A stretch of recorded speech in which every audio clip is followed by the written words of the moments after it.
The report covers the U.S. military presence in the Asia-Pacific region in 5 aspects: expenditures, military activities, alliances, South China Sea interests, and military exchanges with China.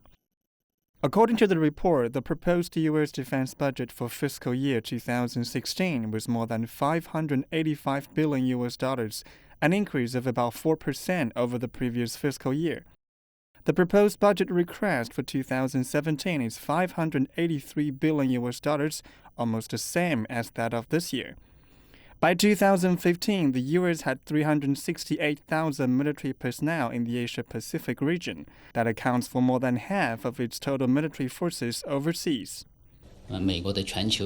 The U.S. has pursued a foreign policy pivot towards the Asia-Pacific since 2010.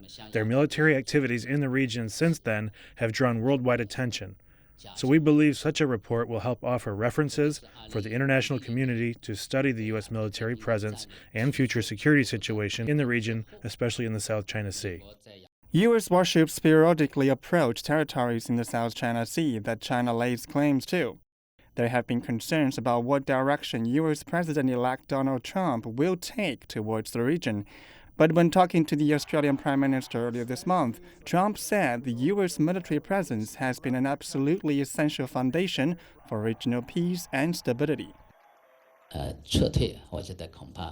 Withdrawing from the Asia-Pacific region is not very likely for the U.S. That is not to its economic and political interests in the region. So I believe there won't be dramatic changes to the regional security situation in the near future. But the frictions between China and the U.S. in the South China Sea will continue. Whether the tension in the South China Sea will become more intense or not depends on what the U.S. will do. The report stresses that even though frictions and trials of strength between the two militaries in the South and East China Seas are on the rise, that does not disrupt their high-level dialogue mechanism. And the two countries need to keep in mind the whole picture and recognize that their shared interests far outweigh their differences. Tangbo, CCTV, Beijing.